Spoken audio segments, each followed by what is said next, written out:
또 내가 새 하늘과 새 땅을 보니 처음 하늘과 처음 땅이 없어졌고 바다도 다시 있지 않더라. 또 내가 보매 거룩한 성 새 예루살렘이 하나님께로부터 하늘에서 내려오니 그 준비한 것이 신부가 남편을 위하여 단장한 것 같더라.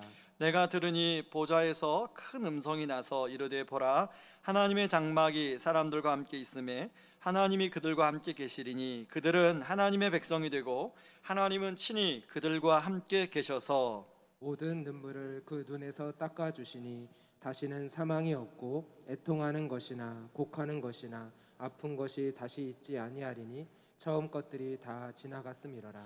보좌에 앉으신 이가 이르시되 보라, 내가 만물을 새롭게 하노라 하시고 또 이르시되 이 말은 신실하고 참되니 기록하라 하시고 또 내게 말씀하시되 이루었도다. 나는 알파와 오메가요 처음과 마지막이라. 내가 생명수 샘물을 목마른 자에게 값없이 주리니 이기는 자는 이것들을 상속으로 받으리라. 나는 그의 하나님이 되고 그는 내 아들이 되리라. 그러나 두려워하는 자들과 믿지 아니하는 자들과 흉악한 자들과 살인자들과 음행하는 자들과 점술가들과 우상 숭배자들과 거짓말하는 모든 자들은 불과 유황으로 타는 못에 던져지리니 이것이 둘째 사망이라. 아멘.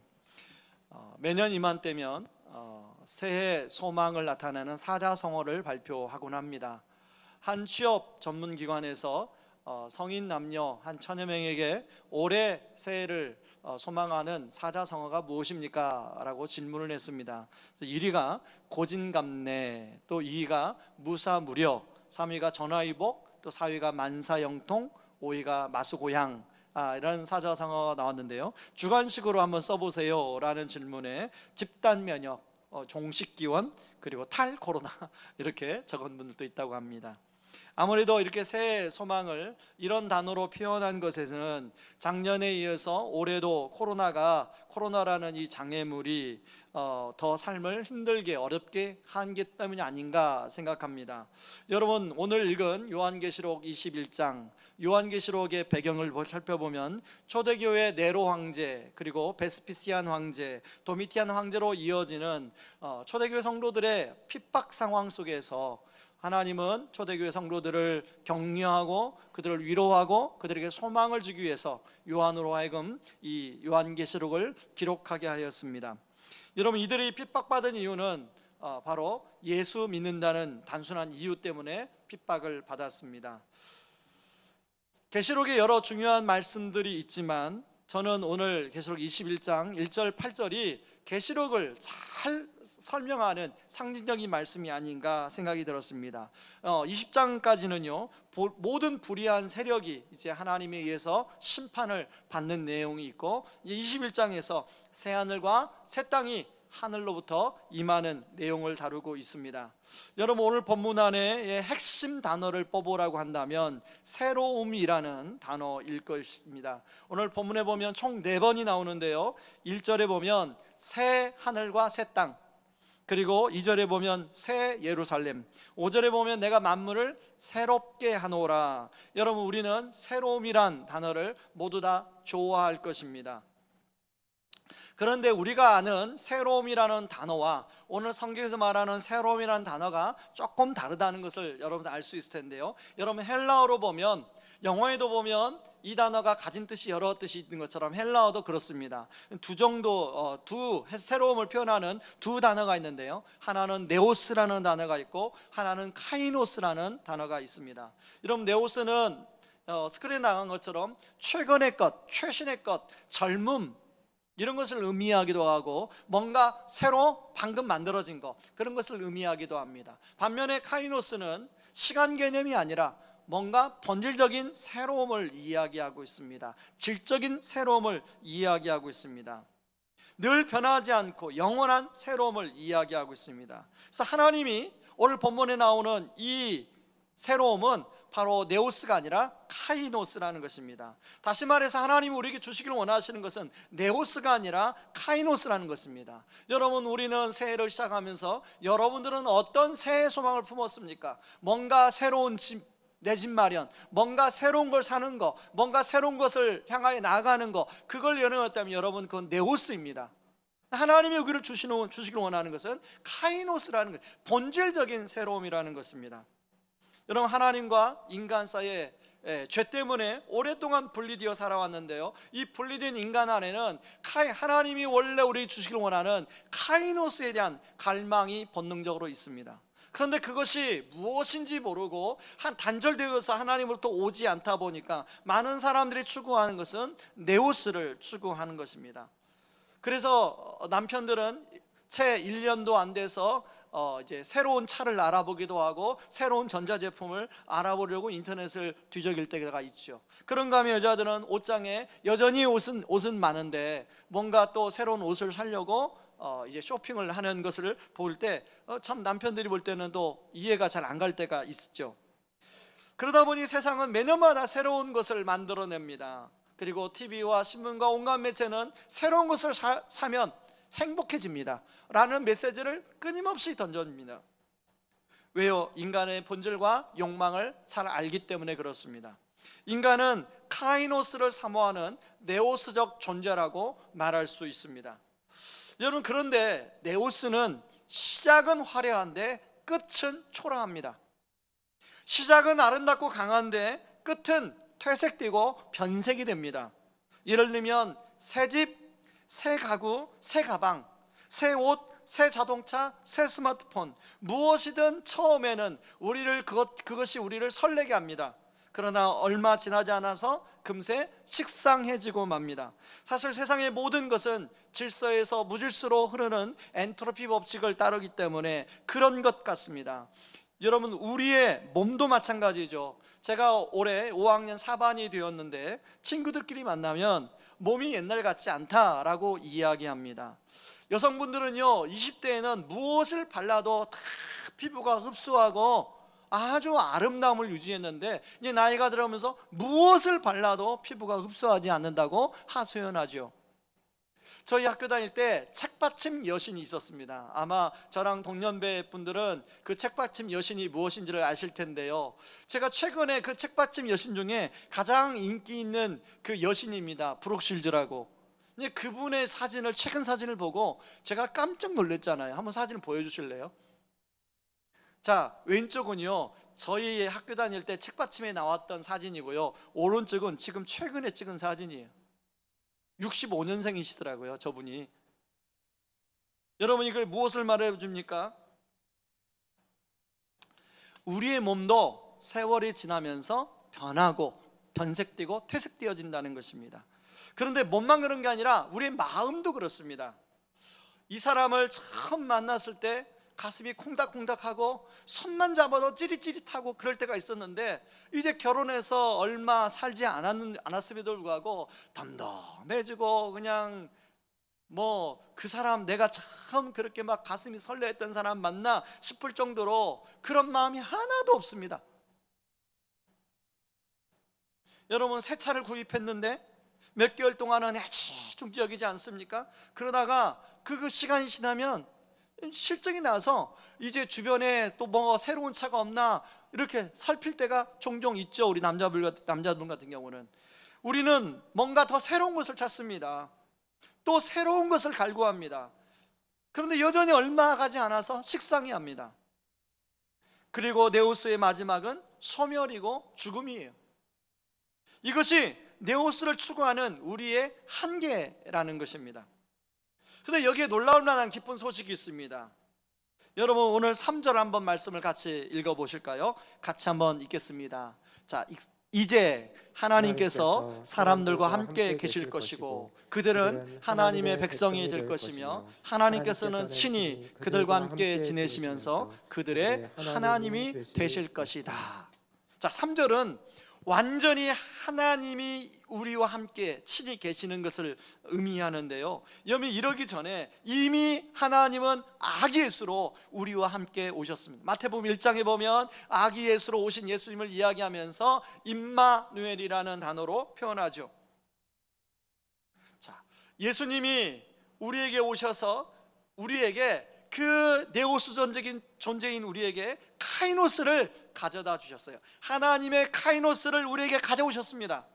그래서요, 고린도후서 5장 17절은 이렇게 이야기합니다. 그런즉 누구든지 그리스도 안에 있으면 새로운 피조물이라, 이전 것은 지나갔으니 보라 새 것이 되었도다 라고 얘기합니다. 여기서 말하는 새로움은 네오스가 아니에요, 카이노스입니다.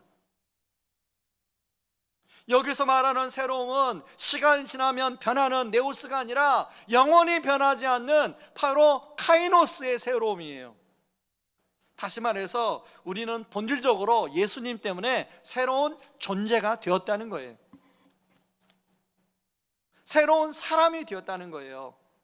그래서 우리는 네오스면서도 카이노스적인 존재가 된 것입니다. 그렇다면 우리의 정체성을 네오스에 둘 것인가 카이노스에 둘 것인가는 우리가 선택해야 됩니다.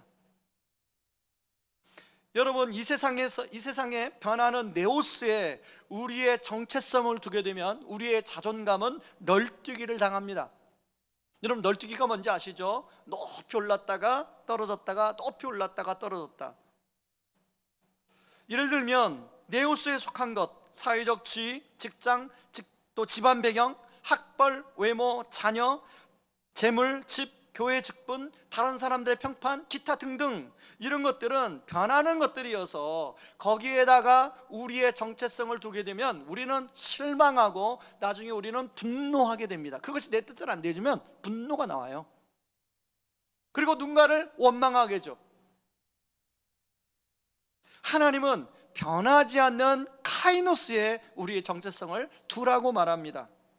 본질적인 새로움, 하나님이 저와 여러분을 얼마나 사랑하는지, 변하지 않는 사랑으로 끊임없이 사랑하는 그 사랑, 바로 그 사랑의 증거 십자가에 두라고 이야기합니다. 그래야만이 변하지 않고 우리 자신이 돈이 많으나 돈이 없으나, 사회적 지위가 높으나 사회적 지위가 없으나 우리가 존귀한 존재인 것이 변하지 않는다는 것이죠.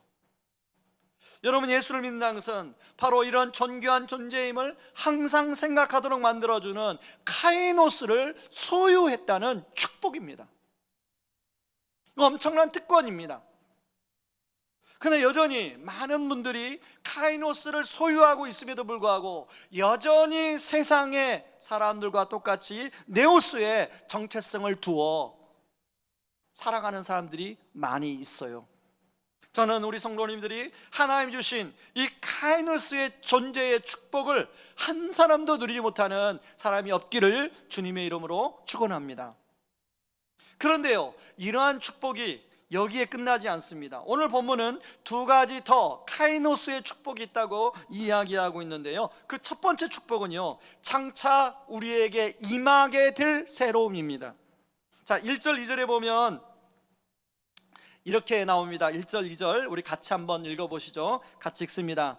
이전에 보던 처음 하늘과 처음 땅은 다 사라져 버리고 바다도 더 이상 존재하지 않았습니다. 나는 또 하늘나라의 거룩한 도성 새 예루살렘이 하나님께로부터 하늘에서 내려온 것을 보았는데, 새 예루살렘은 마치 신랑을 위해 곱게 단장한 신부와 같았습니다. 하늘에서 임하는 새 하늘과 새 땅에 대한 이야기를 합니다. 자, 예수님이 이제 이 땅에 재림주로 오시면 새 하늘과 새 땅이 임하는 것을 요한이 보았다고 이야기하는데요, 어떤 분들은 이것들 보고 지구가 멸망하여 폭발하여 완전히 사라지고 다른 행성이 이곳에 임한다, 천국은 다른 행성에 있지 않나, 이렇게 주장하는 분들도 있는데요, 성경 곳곳에 보면 회복에 대한 말씀이 나옵니다. 예를 들면 사도행전 3장 21절에 보면 이렇게 나와요. 하지만 이 예수께서는 하나님께서 일찍이 예언자들을 통해 예언한 대로 만물을 새롭게 하여 회복하실 때까지는 마땅히 하늘에 머물러 계셔야 합니다. 로마서 8장 20절 21절에도 모든 피조물들이 만물이 회복되는 날을 탄식하며 기다린다고 나와요. 지금 우리는 환경오염과 지구온난화로 몸살을 앓고 그 피해를 고스란히 당하고 살아가고 있죠. 만약 에덴 동산에서 하나님처럼 되려고 하는 인간의 주도권을 주장하지 않았다면, 인간이 자기 주장을 하지 않았다면, 주인 행세를 하지 않았다면, 그리고 그 이후에 많은 인간들이 하나님 앞에 자기가 주인처럼 행세하지 않았다면 우리는 지금도 천혜의 환경인 에덴 동산에서 살고 있지 않을까요? 근데 마지막 날, 우리가 소망이 있는 것은 마지막 날, 그 예수님이 오시는 날, 이 모든 것이 새롭게 다시 회복된다는 것입니다. 여러분, 옛날 찬양 중에 사막에 샘이 넘쳐 흐르리라 라는 찬양이 있어요. 아마 제 또래 분들은 많이 부른 찬양일 거예요.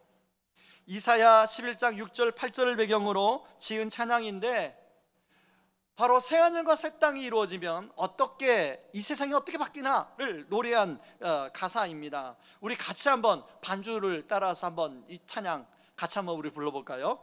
1절 같이 불러봅니다. 샘이 넘쳐 흐르리라, 사막에 꽃이 피어 향내 내리라. 주님이 다스리는 그 나라가 되면은 사막이 꽃동산 되리. 사자들이 어린 양과 뛰놀고 어린 이도 함께 뒹구는 참 사랑과 기쁨의 그 나라가 이제 속히 오리. 한 번 더 합니다.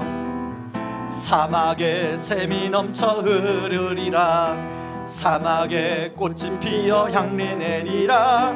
주님이 다스리는 그 나라가 되면은 사막이 꽃동산 되리. 사자들이 어린 양과 뛰놀고 어린 이도 함께 뒹구는 참 사랑과 기쁨의 그 나라가 이제 속히 오리라. 독사굴에 어린이가 손 넣고 장난쳐도 물지 않는 참 사랑과 기쁨의 그 나라가 이제 속히 오리라. 거의 지금 제가 혼자 독창하는 것 같아요. 지금쯤 우리가 만약 여기서 예배드렸으면 온 성도들이 박수치면서 이 찬양을 할 모습을 이렇게 상상이 되는데요. 제가 몽골에 단기 선교를 간 적이 있습니다. 몽골에는요 다 사막화가 됐어요. 그래서 수많은 그 많은 데가 풀이 자라지가 않아요.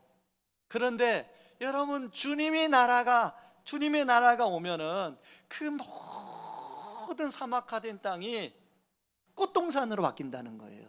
여러분, 상상만 해도 얼마나 기대가 되지 않습니까? 자, 우리가 그 봄이면은 뭐 하늘이 찌릿해가지고 제대로 우리도 숨을 쉴 수가 없는데, 이 코로나 때문에 중국이 공장을 안 돌려서 얼마나 올 작년 봄에 좋은 공기를 우리가 마셨습니까? 여러분, 주님 나라가 오면 그런 공기를 마실 수 있다는 거예요. 더 좋은 공기를 마실 수 있죠. 이런 나라가 오면 얼마나 좋겠습니까? 바로 여러분, 새해는요 우리에게 자꾸 하나님이 2020년, 2021년, 2022년을 새해를 주는 것은 진짜 새 땅, 새 하늘과 새 땅을 사모하라고 우리에게 주시는 거예요. 여러분은 이 새 하늘과 새 땅을 정말 사모하십니까? 여러분, 주님이 오신 날 마지막 완전한 카이노스가 임하면 우리가 살고 있는 이 땅이 이렇게 변하는 거예요.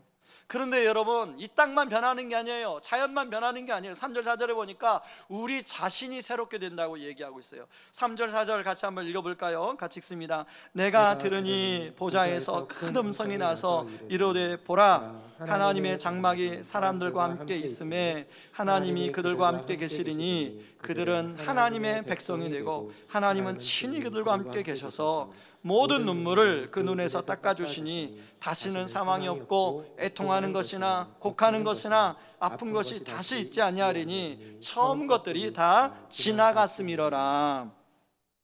여러분, 우리는 지금 현재 보이지 않는 하나님의 영, 성령님과 함께 합니다. 근데 그때는요 친히 하나님이 우리와 함께 하셔요. 그리고 우리는 하나님의 백성이 확실히 하나님의 백성이 돼요. 하나님의 카이노스가 우리와 친히 함께 해주시기에 그 영향으로 우리는 놀라운 변화가 일어나는 거예요. 우리의 몸과 영혼이 변화가 됩니다. 어떤 분들은 목사님, 예수님이 오시면 우리 몸이 어떻게 되나요? 저는 그 근거로 변화산 사건을 생각해 봅니다. 여러분, 예수님이 변화산 사건에 제자들에게 어떤 모습으로 비춰집니까? 광채가 나는, 너무 눈부셔서 광채가 나서 제자들이 예수님을 바라볼 수 없을 정도였어요. 베드로는 너무 좋아가지고 거기에다가 초막을 짓겠다고 베드로가 말을 하죠. 그런가 하면 예수님이 부활 후의 모습을 보면 우리가 어떤 모습일지 알아요. 예수님은 부활 후에 시공간을 초월해서 다닙니다. 여러분, 요한일서 3장 2절에 보면 이렇게 나와요. 사랑하는 형제들이여, 누가 뭐래도 이제 우리는 하나님의 자녀입니다. 우리가 앞으로 어떻게 될지는 아직 알 수 없습니다. 하지만 그리스도께서 다시 오실 때 우리도 그분처럼 될 것임을 우리는 알고 있습니다. 우리가 어떻게 된다고요? 그분처럼 된다는 거예요. 그런데 이렇게 몸만 변화가 되는 게 아니라 우리의 마음도 변화가 된다는 거예요. 여러분, 우리가 인생을 살면서 우리 마음 안에 여러 가지 불순물들이 많이 쌓인 것들이 많이 있잖아요. 우리가 인생을 살다 보면 인생에 이런저런 일을 만나게 되는데요, 그러다 보면 마음에 여러 가지 후회도 쌓이고 근심도 쌓이고 원망도 쌓이고 마음의 상처도 쌓이고 여러 가지 부정적인 것들이 쌓이고 무엇보다도 애통이 쌓여요. 애통이. 그런 것들이 하나님 다 마음을 새롭게 하신대요. 특히 4절에 보면요, 뭐라고 나오냐면 모든 눈물을 닦아주시고 사망이나 애통이나 곡하는 것이나 아픈 것이 사라진다는 거예요.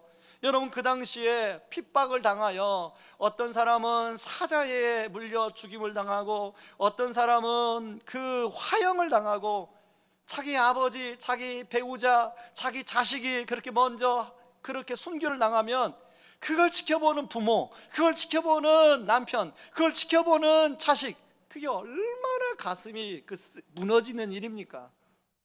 그런데요, 주님이 나라, 그 나라가 오면은 모든 눈물 닦아주시고 그 애통함을 주님이 씻어주신다는 거예요. 더 이상 곡하는 것도 아픈 것도 있지 않다는 거예요. 여러분, 병원 가보세요. 왜 이렇게 병원에 환자들이 많습니까? 병원에 가면, 특히 안병동에 가면 항상 많아요. 대형병원 안병동에 가면 늘 입원 자리가 없어요. 기다려야 돼요. 그런데 주님의 그 나라가 오면 그 모든 것이 다 회복이 된다는 거예요. 여러분, 뮤지컬 요한계시록에 보면 당시 기독교 지도자였던 폴리캅이 화형을 당하는 장면이 나와요. 그런데 그 폴리캅 옆에 그 한 사람이 폴리캅이 화형당하는 장면을 보고 배교하는 그런 모습이 나오는데요, 그 사람의 이름을 그 뮤지컬에서는 뒤돌아봐로 적였더라고요. 여러분, 그 당시에, 초대교회 당시에 그 순교당하는 그런 상황 속에 많은 사람들이 배교가 일어나요. 나 하나님 안 믿겠다, 내가 그렇게 화형당하고 순교당하고 쫓겨다니고 그러면 예수를 뭘 믿을 필요 있나? 나는 안 믿겠다. 수많은 사람이 신앙을 버렸어요. 지난주 말한 것처럼 누가는 끝까지 남았지만 대가는 세상을 사랑해서 떠났다고 바울이 이야기하고 있습니다. 그런데요, 그런 사람들에 대해서 바울은 로마서 8장 18절에 이렇게 얘기합니다. 생각하건대 현재의 고난은 장차 우리에게 나타날 영광과 비교할 수 없도다. 여러분, 이 비교라는 단어는 직접 계산해 보라는 거예요. 직접 주판화를 튕겨보라는 거예요. 현재의 고난과 장차 다가올 영광과 비교해 보라는 거예요.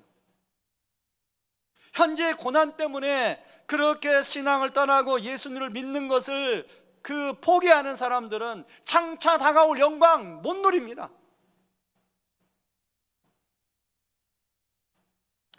코로나 때문에 지금 최근에 교회와 기독교인들이 많은 참 비난을 받고 있는 상황이에요.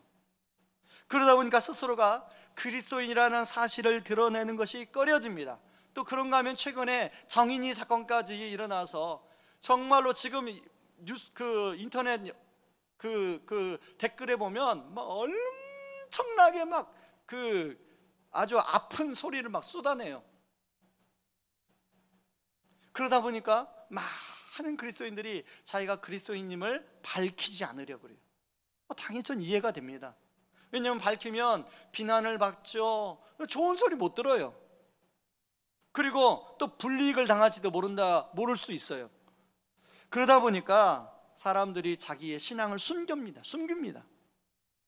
그리고 신앙으로 발을 하나 이렇게 들여볼까 하던 사람들도 그 발을 망설여요. 여러분, 그렇다 보면요, 우리가 신앙을 숨기면 복음을 전할 기회는 영영 사라집니다. 여러분, 지금도 많은 사람, 이 세상에는 진리가 없기 때문에, 이 세상에는 진리가 없어요. 그러나 사람들 마음 안에는 그 진리를 향한, 카이노스를 향한 열망이 있기 때문에 많은 사람들이 살아가면서도 이렇게는 제대로 사는 게 아닌데, 뭔가 진리가 있을 텐데, 뭔가 지금 내 갈망을 채울 만한 게 뭐가 있는데, 사람들이 그 갈망하고 산다는 거 아십니까? 그 사람들에게 그 갈망을 채울 수 있는 것은 예수 그리스도 밖에는 없습니다.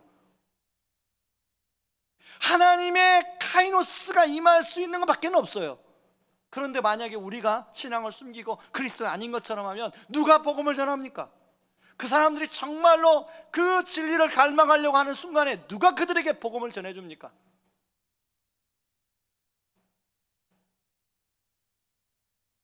영적인 투명 인간으로 살면 좀 편하게, 당장은 편하게 살 수가 있을 거예요.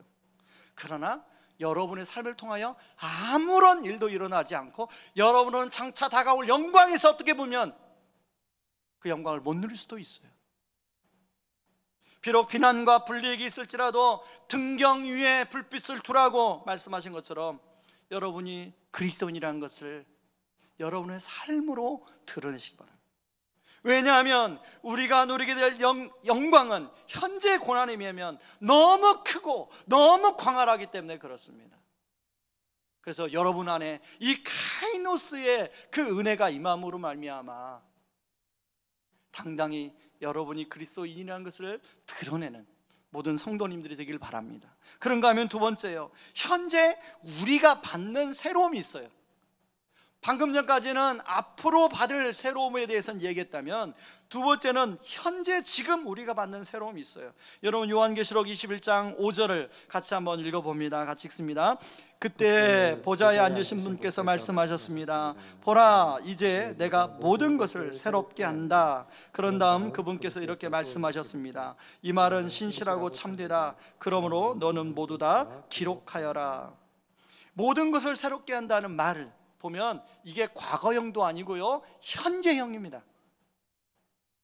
미래에도 일어나지만 지금도 하나님이 새롭게 하신다는 거예요. 지금도 우리 안에 들어오셔서 우리를 새롭게 한다는 거예요. 그런데 여러분, 오늘 본문에 보면 새롭게 하시는 분은 보좌에 앉으신이라고 이야기합니다. 다시 말해서 우리가 그분의 왕자 아래에 들어갈 때 그 새로움이 우리에게 들어오는 거예요.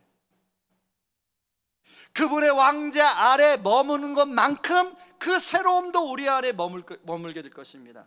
우리가 그분의 주권 아래 들어가 순종하는 만큼 그분의 새로움이 우리 안에서 역사하게 될 것입니다. 그러므로 우리가 그분 앞에 이 새해에 어떻게 기도해야 되냐면, 하나님, 제가 순종하지 않는 영역이 무엇인지를 알려주십시오 라고 기도하셔야 돼요. 그리고 그것까지 내어놓을 때 그분의 새로움이, 카이노스 새로움이 왕자로부터 흘러 여러분의 마음속 깊은 곳까지, 여러분의 전인격의 깊은 곳까지 와 닿을 것입니다. 그리고 그로 인해서 여러분들은 진정한 새로움을 경험하게 될 것입니다. 여러분, 하나님은 목마른 자에게 생명수 샘물을 값없이 주겠다고 말씀하는데, 이 생명수 샘물이 바로 왕자로부터 흘러나오는 새로움입니다. 카이노스의 새로움이에요. 그럼 우리가 그분의 왕자 앞으로 나아가는 것에 대한 목마름이 있어야 돼요. 목마름. 그냥 누구나 하니까, 교회에서 하니까, 시키니까 하는 게 아니라 내가 간절히 하나님, 나는 이것 외에는 나는 살 길이 없습니다. 하나님, 나를 정말로 내가 하나님 보좌 앞에 용서를 받아야만 합니다. 하나님의 은혜가 필요합니다. 하나님의 도움이 필요합니다. 여러분, 우리가 새해 가져야 할 것은 바로 이런 목마름이 우리 안에 필요합니다. 8절에 보고 어떤 사람들은 도덕적으로 깨끗하게 사는 것, 이게 이기는 자라고 그렇게 생각하는데요, 여러분, 이 세상에 도덕적으로 깨끗하게 사는 사람이 어디 있습니까? 누가 있습니까? 우리의 의로움으로 하나님의 의로움을 채울 수 있는 사람이 누가 있습니까? 여러분이 수없이 누군가를 비난하지만 여러분의 의로움으로 어떻게 하나님의 의로움으로 하나님 심판대 앞에서 어떻게 할 수 있습니까? 없어요. 아무도 없어요. 이 땅의 재판관? 이 땅의 대법관? 그분들이 의롭습니까? 그렇지 않아요. 이 땅의 모든 인간은 다 죄인이에요. 의로운 자를 찾을 수 없어요. 진짜 의로운 사람은, 진짜 이기는 자는 어떤 사람이냐? 자기가 진짜 죄인임을, 심각한 죄인임을 깨닫고 그분의 보좌 앞으로 날마다 엎드러지는 사람이에요. 지난 주간 우리는 너무도 가슴 아파게 하는 정인이 사건에 대한 이야기를 우리가 접했을 것입니다. 생후 16개월 된 아기가 입양한 부모의 아동학대로 인하여 죽음에 이르게 된 사건이죠. 그런데 그 양부모가 알고 보니까 목사님 아들과 목사님 딸이 만났어요. 그것도 유명한 기독교 대학을 졸업했어요. 사람들은 어떻게 목사와 아들과 딸이 그럴 수 있냐? 정죄와 비판의 화살을 날립니다. 저는 이 일을 보면서 우리 안에, 제 안에 이렇게 무서운 모습이 숨어 있을 수 있구나라는 생각이 들었어요. 제 안에도 이러한 죄성이 숨어 있겠다는 생각이 들었어요. 우리가 예수를 믿지만 남대로 나름대로 여러분들이 다 의롭다고 도덕적으로 살고 있지만, 여러분, 우리를 하나님의 영광의 빛으로 우리를 비춰보면 우리 안에 이런 무서운 죄악이 숨어 있을 수 있어요. 여러분, 그 정인이 부모를 향한 날카로운 화살을 그 정인이 부모에게 돌릴 게 아니라 우리 자신에게 돌려야 되는 거예요. 그래야 그 하나님의 영광의 거룩하심 앞에 내가 얼마나 죄인인가가 드러나는 겁니다. 여러분, 우리 삶을 흔드는 수없는 시험들이 2020년에도 있었고 2021년에도 있을 거예요. 우리 마음을 뒤집어 놓을 때가 한두 번이 아닌 시험들이 있을 거예요. 여러분, 사회생활 속에서 얼마나 스트레스가 많습니까? 그런가 하면 가정 안에서 사랑하는 배우자, 그 자녀들로 인해 마음이 속상할 때가 여러 번 또 있을 거예요. 그리고 피를 나눈 형제들 관계 속에서 그런 일들이 얼마든지 올해도 있을 거예요. 그런가 하면 두려움과 불안, 그리고 실패와 좌절감 속에서 어떻게 할지 막막한 그런 생각이 들 때가 있을 거예요. 끊임없는 마음의 눌림이 찾아올 때가 있을 거예요. 바로 그때가 그 왕자 앞에 나아가, 주님의 보호자 앞에 나아가, 하나님, 내가 살 길은 주님밖에 없습니다. 내가 살 길은 주님의 은혜를 입을 수밖에 없습니다 라고 간구하고 고백하고 나아가는 것, 그것이 주님의 새로움을 입는 거예요. 지난주에 한 우리 성도님과 통화를 하게 되었습니다. 이분은요, 한 중견기업의 작년까지만 해도 팀장이었어요. 그런데 올해 인사발령을 받게 되는데 충격을 받았어요. 올해 인사발령을 받기 전에 이분이 기대했어요. 올해 승진해서 임원이 되지 않을까.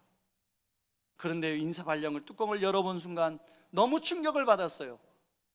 팀장도 아니고 팀원이 됐어요. 그냥 신입사원 같은 팀원이 됐어요. 너무나 자존심 상해. 이 회사를 계속 다닐까 말까 정말 많이 고민했어요. 그 말은 무섭니까?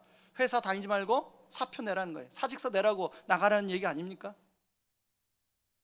그런데요, 지난주에 제가 계속 이분이 회사를 다니시더라고요. 그래서 제가 격려하고자 이분하고 통화를 했어요. 그랬더니 이분이 뭐라고 하냐면, 목사님, 제가 요즘에 매일 성경을 가지고 아침마다 T형 큐티를 합니다. 그런데요, 그 아기, 그 예수님이 말구 위에서 태어나신 걸 보고 어떻게 신이신 하나님이, 물론 내가 머릿속에 알고 있지만 그 말기후에 태어나는 그 치욕을 경험했을까를 생각하다가요, 내가 당하고 있는 지금 이 수치는 아무것도 아니라는 것이 제 안에 다가오게 됐어요. 그리고 제가 마음이 새로워졌어요. 그래서 직장생활 올해도 내가 비록 팀원이지만 내게 주어진 자리에서 열심히 하기로 그렇게 마음 먹었어요.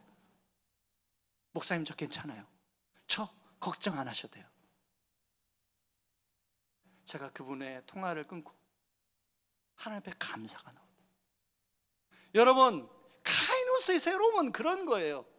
카이노스의 새로움은 그분이 왕자로부터 말씀으로 우리 안에 임함으로 말미암아 우리의 생각이 새로워지는 거예요. 우리 마음이 새로워지는 거예요. 그럼 우리 삶이 새로워지는 거예요. 여러분, 방학 동안 이제 시편, 잠언, 전도서를 이제 우리가 통독하죠. 여러분, 그 통독하면서 여러분 목마른 심정으로 말씀을 보세요. 하나님, 카이노스의 새로움이 저에게도 임하게 하여 달라고 간절히 사모하는 마음으로 보세요. 그러면 주님이 카이노스의 새로움으로 여러분의 마음과 생각과 삶을 새롭게 하실 것입니다. 그리고 매일 밤 10시에 만나 기도회로 하루를 정리하는 기도를 하세요. 매일매일 목마른 사슴처럼 그분을 향한, 그분의 새로움을 향한 갈증을 가지고 주님 앞에 나아가는 저와 여러분들 되길 바랍니다. 2021년 새해 여러분들은 어떤 새로움을 추구하기를 원하십니까?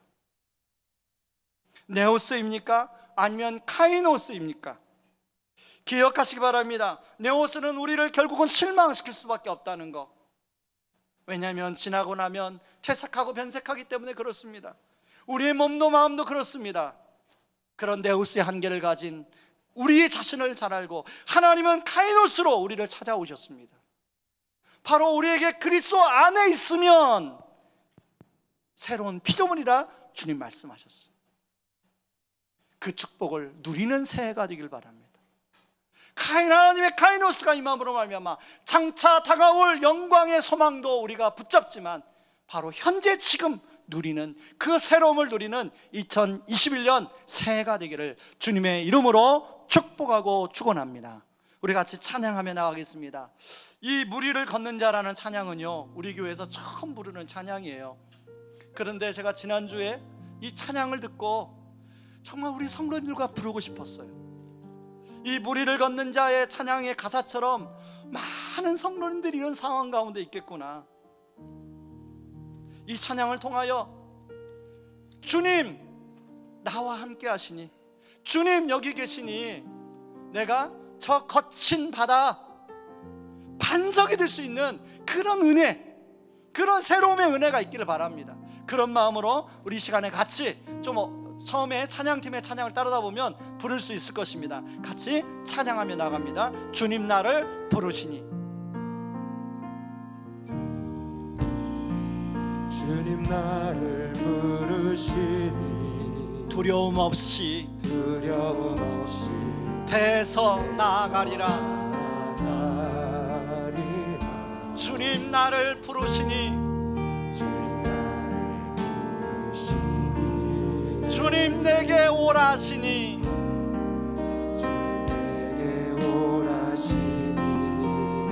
주님 보고 계시기에 의심치 않고 바다를 걸어가리라. 주님 보고 계시기에, 주님 여기 계시기에,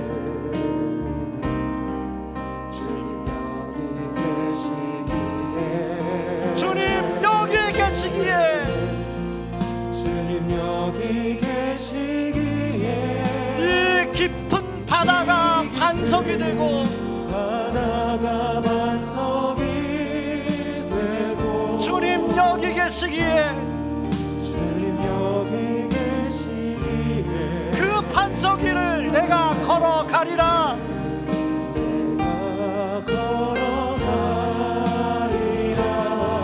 주님 여기 여기 계시기에, 주님 여기 계시기에 저 거친 파도가 반석이 되고, 파도가 반석이 되고 주님 여기 계시기에, 주님 여기 계시기에 반석 위를 내가 걷습니다. 내가 걷습니다. 우리 다시 한번 찬양합니다. 주님 나를 부르시니, 주님 나를 부르시니 두려움 없이 두려움 없이 애써 나아가리라. 주님 나를 부르시니, 주님 나를 부르시니 주님 내게 오라 하시니, 내게 오라시니 주님 보고 계시기에, 주님 보고 계시기에 의심치 않고 의심치 않고 바다를 걸어가리라. 걸어가리라. 주님 보고 계시기에, 주님 보고 계시기에 주님 여기 계시기에, 주님 여기 계시기에 주님 여기 계시고, 우리 손 들고 찬양합니다. 주님 여기 계시기에 깊은 바다가 반석이 되고, 바다가 반석이 되고 주님 여기 계시기에, 주님 여기 계시기에 반석 위를 내가 걸어가리라. 주님 여기 계시기에 저 거친 파도가 파도가 반석이 되고 주님 여기 계시기에 반석 위에 내가 걷습니다. 마지막으로 주님 여기 계시기에, 주님 여기 계시기에 저 깊은 바다가 반석이 되고, 주님 여기 계시기에 반석 위를 내가 걸어가리라.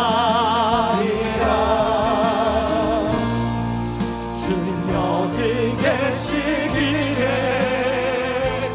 저 거친 파도가 반석이 되고 주님 여기 계시기에 반석 위를 내가 걷습니다.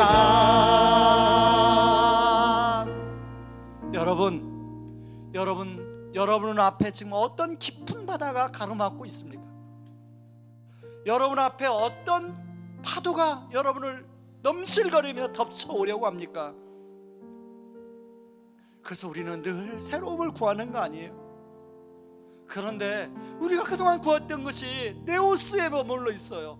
이미 그리스도 안에 있으면 새로운 피조물이라고 하나님은 우리 안에 카이노스를 선물로 줬는데, 그 카이노스는 구하지 못하고 늘 네오스에 머물 때가 얼마나 많았습니까? 하나님 아버지, 하나님 내 정체성을 네오스에 두지 않게 하여 주시옵소서. 카이노스에 두게 하여 주시옵소서. 그래서 내 자존감이 널뛰기 당하지 않게 하여 주시옵소서. 너는 영원히 변하지 않는 하나님의 아들이고 딸이다. 내가 너를 여전히 사랑한다. 너는 여전히 가장 존귀한 자다 라고 하는 주님의 음성이 들려지게 하여 주시옵소서. 우리 두 번째 기도 제목은요, 하나님 내가 장차 주님 가지고 올 새하늘과 새 땅 하나님이 사모하는 자가 되게 하여 주시옵소서. 하나님 늘 이 땅에 새로운 것만 구하는 자가 아니라 저 새하늘과 새 땅을 사모하는 자가 되게 하여 주시옵소서. 두 번째 기도 제목이고요. 세 번째 기도 제목은 하나님 내가 지금 하나님의 그 보좌 아래 나아가 하나님이 지금 주시는 새로움을 내가 경험하게 하여 주시옵소서. 2021년은 이 새로움을 경험하는 한 해가 되게 하여 주시옵소서. 우리 같이 한번 기도하며 나갑니다. 기도하겠습니다. 고마우신 하나님 아버지 고맙고 감사합니다. 아버지 하나님 아버지 우리에게 카이노스의 아버지 놀라운 선물을 우리에게 주셨는데 아버지 우리는 여전히 데우스의 아버지 우리의 정체성을 두고 아버지 그 데우스만을 아버지 구하려고 아버지 살았던 아버지 삶을 하나님 고백합니다. 아버지 하나님 주님은 아버지 카이노스의 아버지 우리의 정체성을 두라고 아버지 말합니다. 하나님 아버지 하나님 아버지 우리가 카이노스의 정체성을 두고 아버지 우리의 자존감이 흔들려가지 않도록 하나님 아버지 도와주시옵소서. 하나님 아버지 우리가 매년마다 새해를 만든 것은 아버지 결국 영원한 새하늘과 새 땅을 향한 아버지 사모함이 아버지 우리 안에 가득하게 하여 주시옵소서. 그때는 아버지 모든 자연 만물이 먹되고 우리의 몸과 우리의 마음이 먹되는 때입니다. 하나님 아버지 그 부활의 몸으로 변할 아버지는 그때를 사모하게 하여 주시옵소서. 아버지 그런가 하면 아버지 지금 아버지 그 하나님의 보좌 앞에 나아가 생명수 샘물을 먹게 하여 주시옵소서. 아버지 하나님